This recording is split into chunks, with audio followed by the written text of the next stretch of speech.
I just found 42 photos of my wife in bed with her best friend at a Malibu rental I paid for during the exact 90 days she told our friends I was too controlling to live with.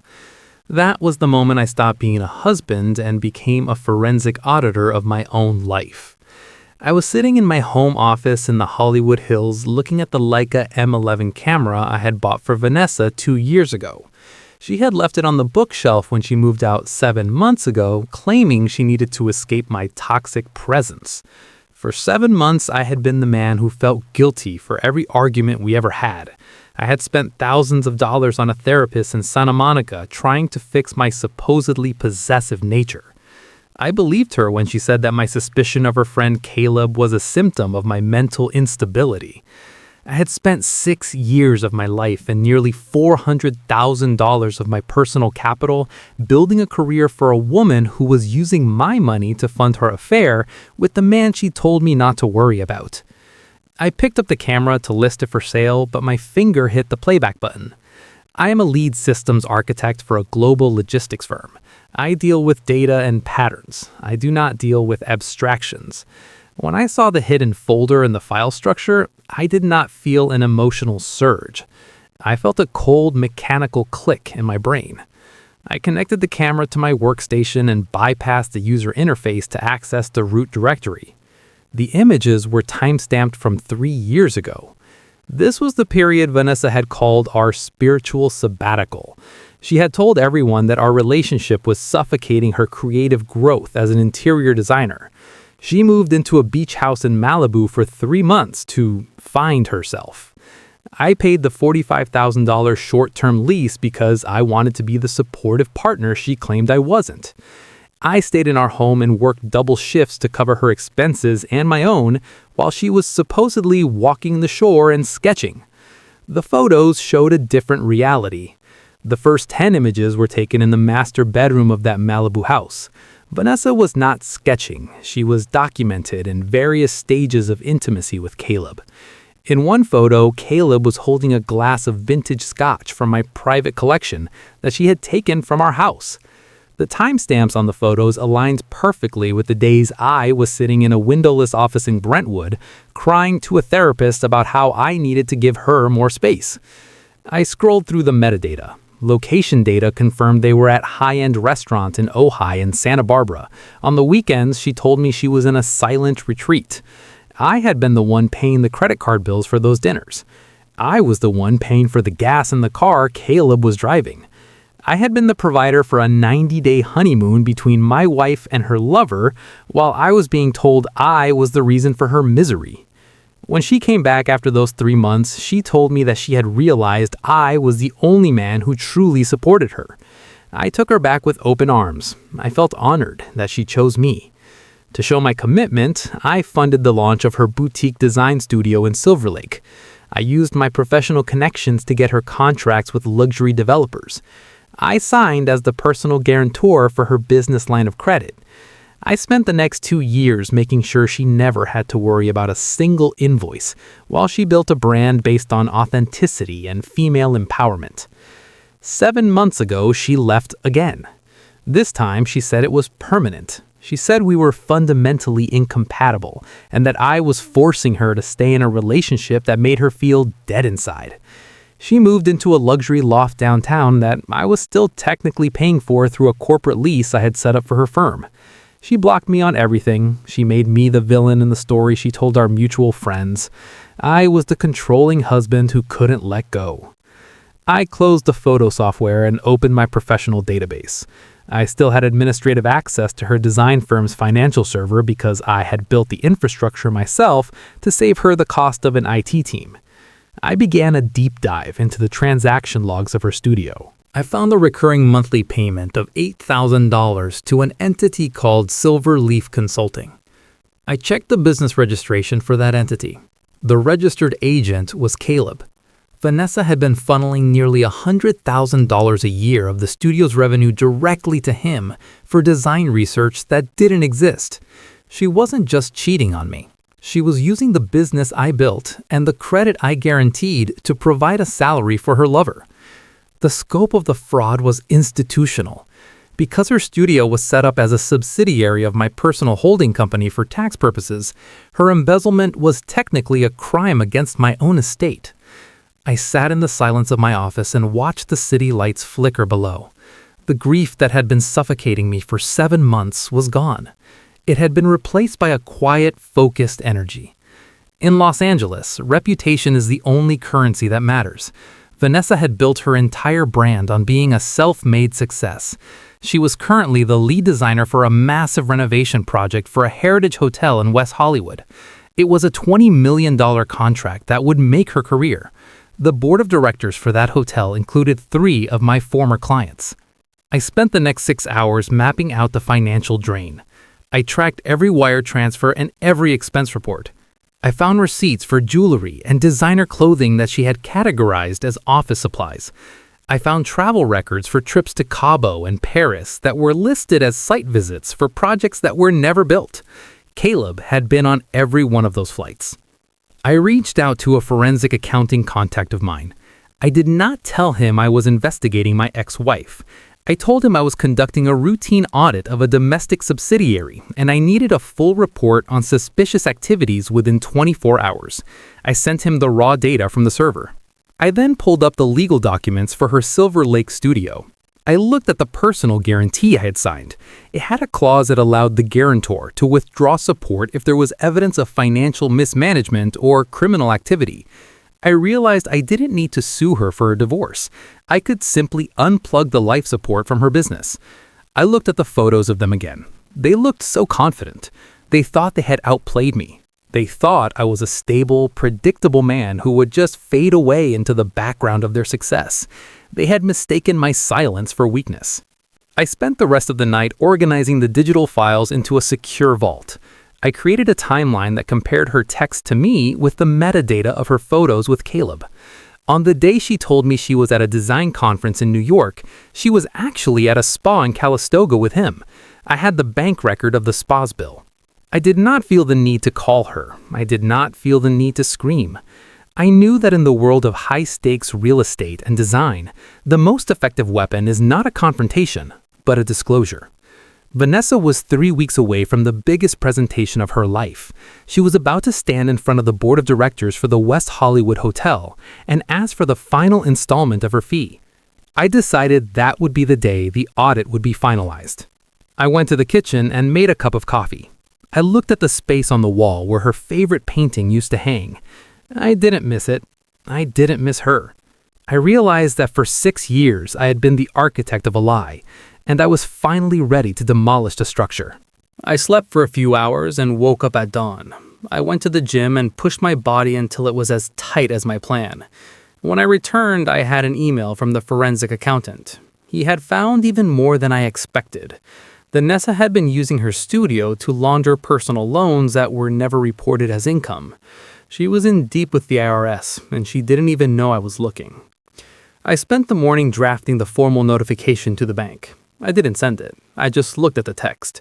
I was going to wait. I was going to let her spend the next 19 days feeling like she was on top of the world.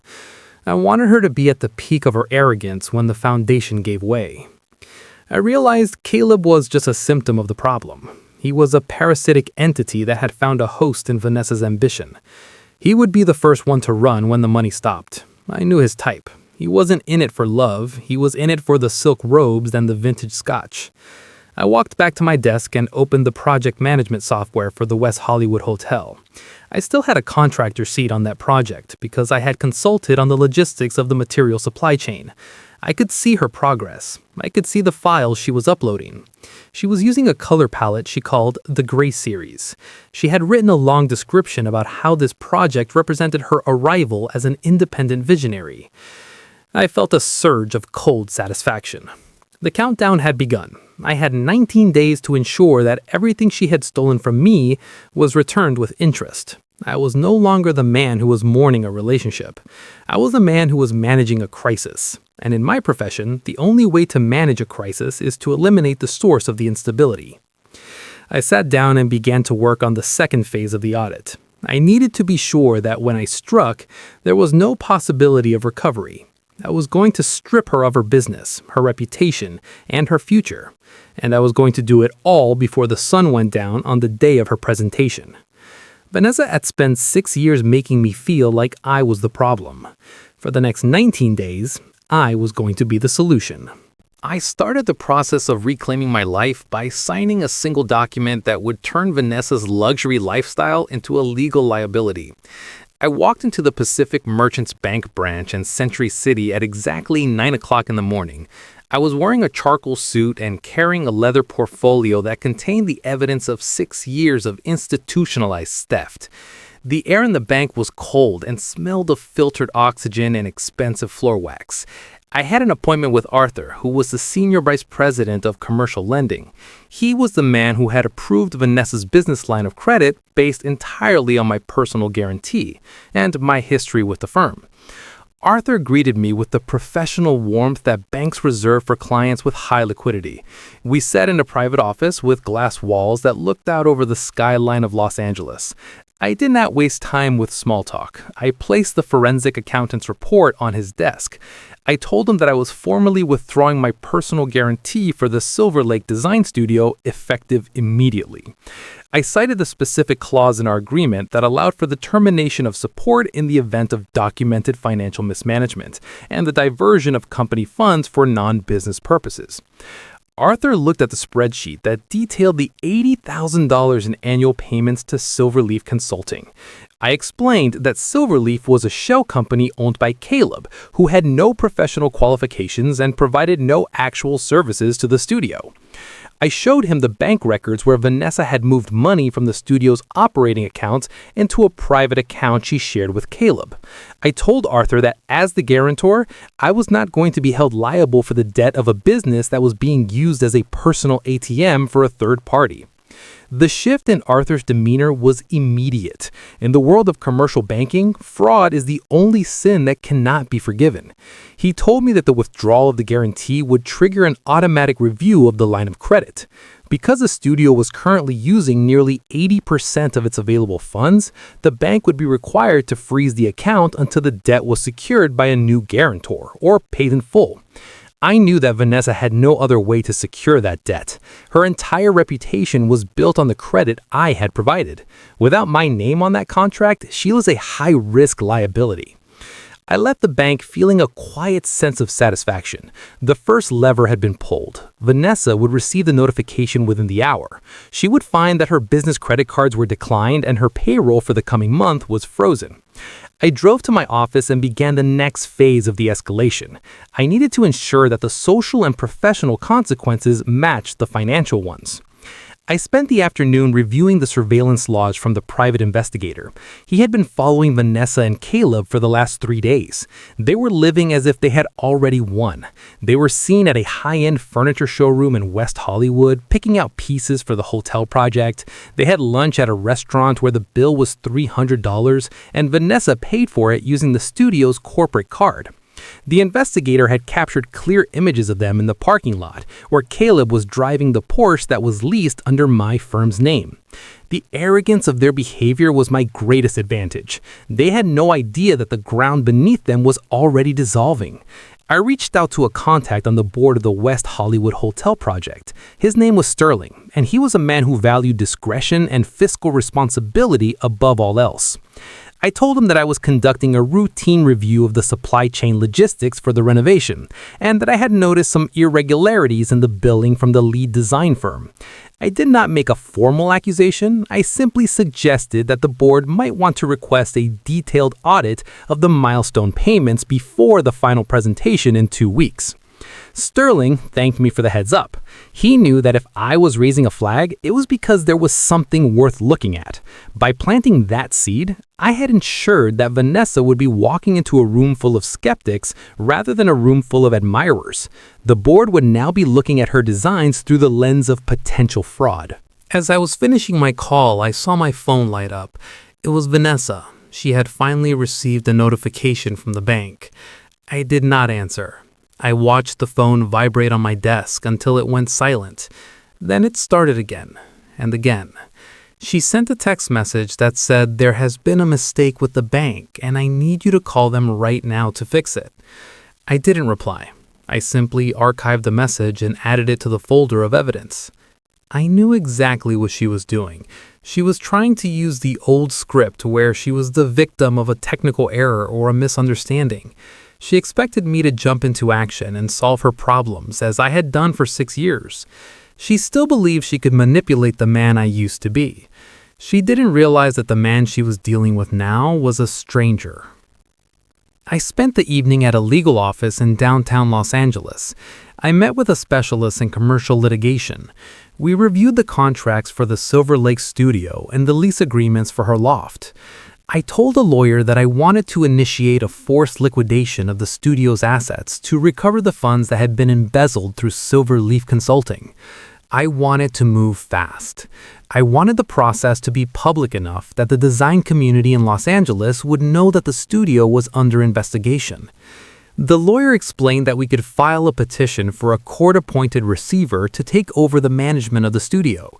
This would effectively remove Vanessa from any decision-making power and give the receiver the authority to audit every single transaction from the last 6 years. It would also mean that any remaining contracts, including the West Hollywood Hotel project, would be subject to the receiver's approval. I told him to prepare the filing. I wanted it ready to be served on the morning of her presentation.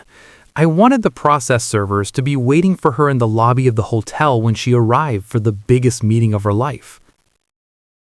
The next day, I went to the Silver Lake studio. I didn't go inside.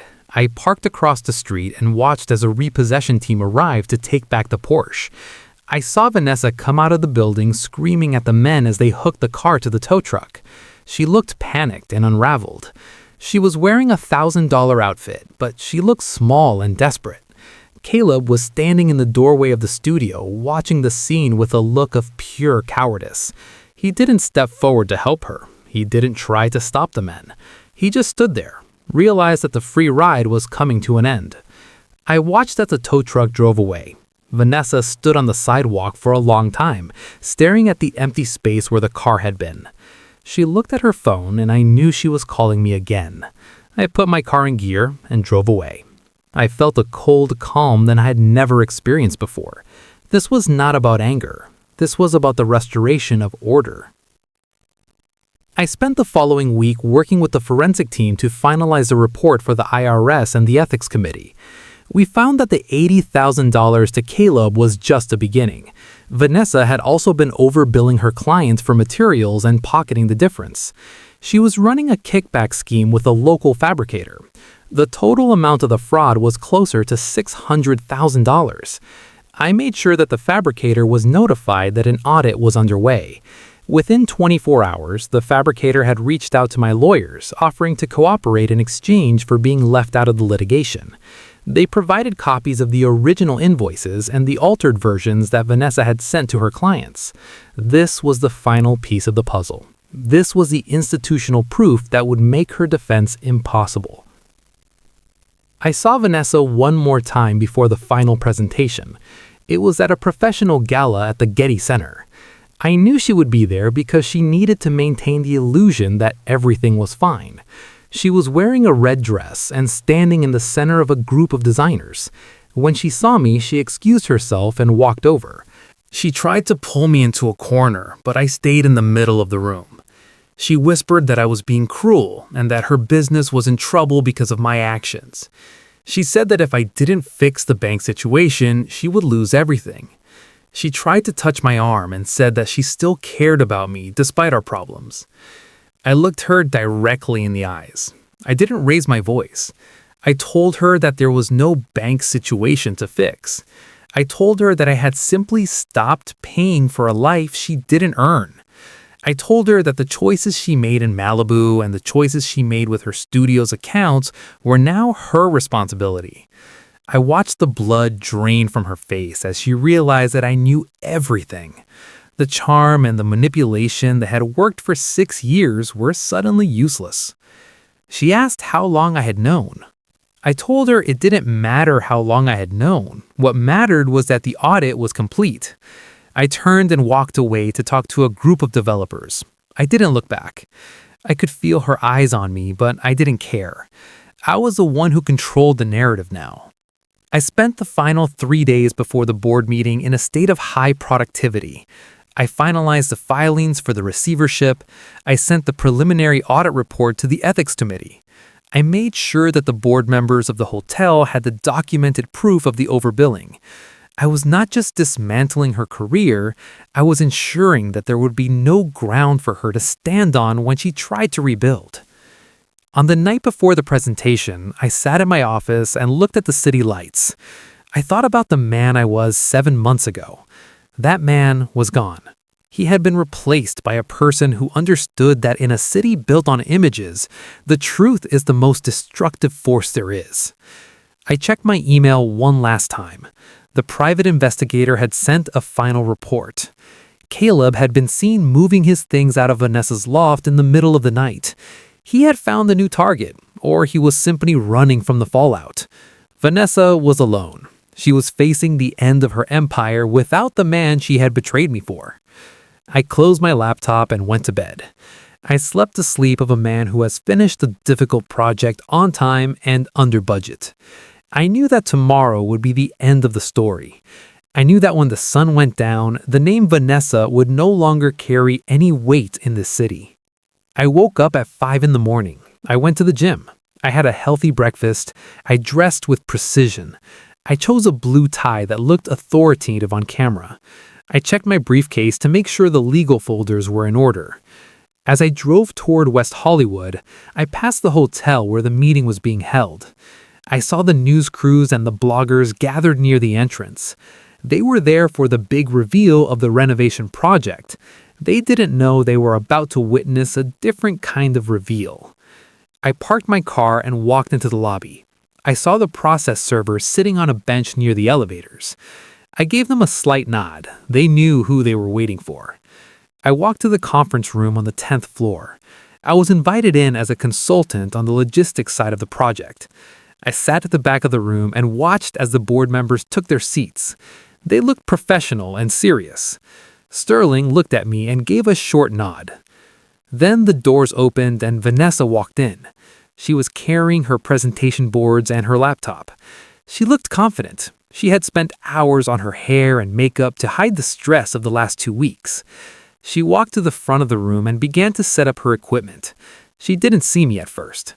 She started her presentation with a speech about vision and the soul of the city. She talked about how this hotel would be a landmark of luxury and integrity. I watched the board members. They were not looking at her boards.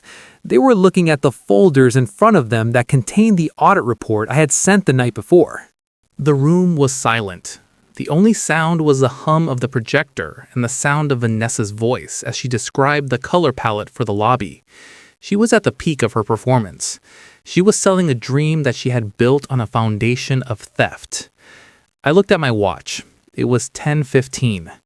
The chairman of the board interrupted her in the middle of a sentence. He asked her to explain the discrepancy in the material costs for the third-floor suites. Vanessa faltered. She tried to laugh it off as a clerical error. She looked around the room for support, but she found none. Then she saw me. She stopped talking. The projector continued to show a slide of a beautiful room while she stood there frozen in the light. She realized that this was not a meeting about her designs. This was a hearing about her character. The chairman asked her if she had anything to say about the $60,000 in unauthorized payments to a consultant named Caleb.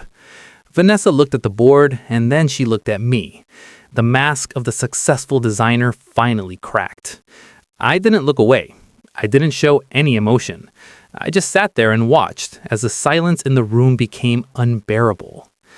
The chairman told her that the board was suspending the contract effective immediately and that they would be cooperating with the ongoing investigation to her firm's financial practices. He told her she was excused. Vanessa didn't move for a long time. She stood at the front of the room with her mouth open. Then she slowly began to pack up her laptop. Her hands were shaking. She walked out of the room without saying a word. I followed her at a distance. As she reached the lobby, the process server stood up and approached her. They handed her the papers for the receivership and the lawsuit for the recovery of the embezzled funds. She dropped her presentation boards on the marble floor. The beautiful images of the hotel suite spilled out across the lobby. I walked past her and went to the ballet stand. I didn't stop. I didn't say goodbye. I didn't need to. The work was done. I got into my car and drove toward the ocean. I felt light. I felt clean. The architecture of my revenge was complete, and the results were permanent. Vanessa would spend the next decade in courtrooms and meetings with tax attorneys. She would never work in this city again. She had lost her business, her car, her loft, and her reputation. I turned on the radio and listened to the news. There was a report about the delay in the West Hollywood hotel project due to legal issues with the lead designer. The name Vanessa was mentioned. It was the first of many such reports. I reached the coast and parked the car. I looked out at the Pacific. I realized that the pain that had defined my life for 7 months had been completely replaced by the satisfaction of a job well handled. I had reclaimed my name. I had reclaimed my assets, and I had done it all with the cold precision of a man who knows that in the end, the truth is the only thing that lasts. I sat there for an hour, watching the waves. Then I turned the car around and drove home. I had a lot of work to do. I had a new project to start, and this time the foundation would be solid. The story was over. The consequences were just beginning. The final destruction of a reputation in Los Angeles does not happen with a bang, but with the quiet sound of a folder closing in a windowless room at the Internal Revenue Service office on Ann Los Angeles Street. I sat across from 2 agents who specialized in high-value tax evasion and corporate shell structures. I had provided them with the full forensic audit of the Silver Lake studio and the documentation of the offshore accounts Vanessa had opened in the Cayman Islands using a forged signature on a corporate resolution. I did not feel a sense of triumph as I watched them leaf through the pages of evidence. I felt the same detached satisfaction I felt when a complex structural foundation was successfully poured and set. The transition from a betrayed husband to a government witness was seamless because I had stripped away the emotion and replaced it with data. The agents were particularly interested in the payments to Silverleaf Consulting. It turned out that Caleb had not been paying taxes on the consulting fees Vanessa had been funneling to him. By trying to hide my money, they had inadvertently created a trail of federal tax fraud that neither of them could survive. I spent 4 hours explaining the flow of capital and the way Vanessa had used my personal credit to mask her losses. When I walked out of that building, I knew that the IRS would be filing liens against every asset she still possessed. A week later, the receiver I had appointed took full control of the Silver Lake studio. I received a copy of the initial report. The studio was effectively bankrupt. Vanessa had been using new client deposits to pay off old personal debts and the overhead of her luxury loft. It was a classic Ponzi scheme on a micro scale. The report also confirmed that several high-profile clients were suing her for breach of contract and fraud. The West Hollywood Hotel Board had already filed a formal complaint with the state licensing board to have her professional credentials revoked. I received a call from my lawyer informing me that Caleb had reached out. He was looking for a deal. He was willing to testify that Vanessa was the mastermind behind the embezzlement if the civil lawsuits against him were dropped. I told my lawyer that I was not interested in deals. I wanted a total judgment against both of them. Caleb was just as guilty of the theft as Vanessa was, and I had no intention of letting him walk away to find his next victim. I told my lawyer to move forward with the full litigation. I was at a gallery opening in Culver City when I saw Vanessa for the last time. She looked like a ghost of the woman I married. Her clothes were still expensive, but they didn't fit right, and her face was thin and tight with stress. She was standing alone by the bar because nobody in the design community wanted to be seen with her. The news of the Auden and the hotel scandal had traveled through the industry like a virus. She saw me and walked over, but this time she didn't try to use her charm. She looked angry and cornered. She told me that I had destroyed her life and that she had nothing left. She said that she was being evicted from her loft and that her bank accounts were seized. She accused me of being a monster who cared more about money and rules than about the years we spent together. She said that everyone was talking about how I had set her up and that I was the one who was truly toxic. I didn't blink. I didn't defend myself.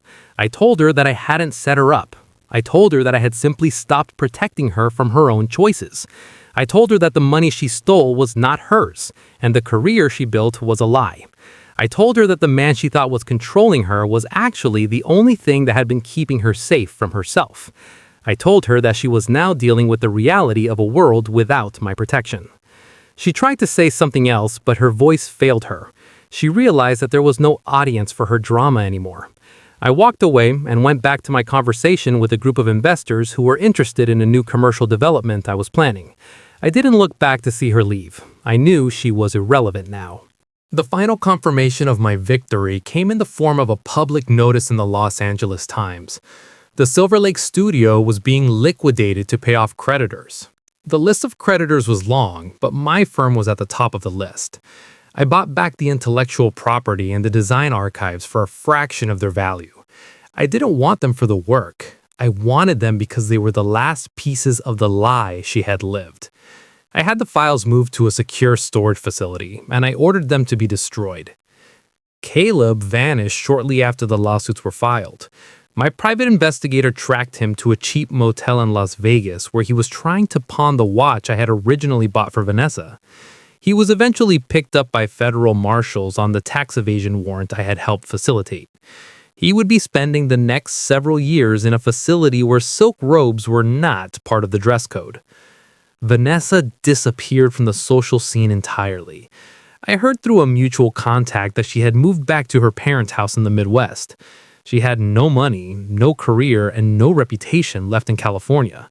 The woman who had told everyone I was too controlling to live with was now living in her childhood bedroom, under the supervision of the people she had spent her life trying to escape. I spent the next several months rebuilding my own professional focus.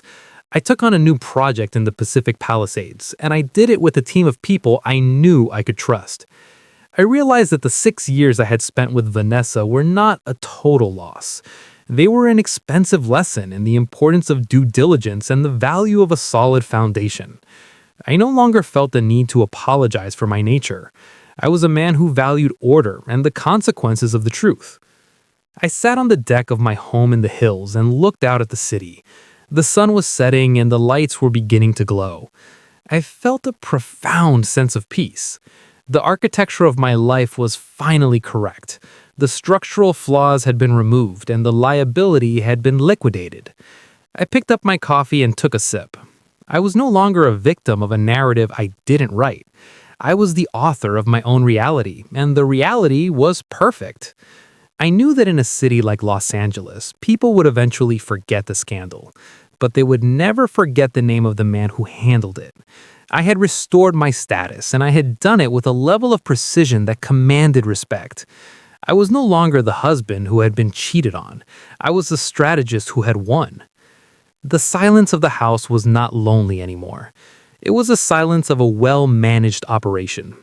I went inside and closed the door to my office. I had a new set of blueprints to review and the new future to build. The past was a closed file, and the truth was the only thing that remained standing. I looked at the empty space on the shelf where the Leica camera used to sit. I sold it and donated the proceeds to a charity that specialized in legal aid for victims of financial abuse. It felt like the right way to end the cycle. I sat down at my desk and opened my laptop. I had an email from Sterling at the West Hollywood Hotel.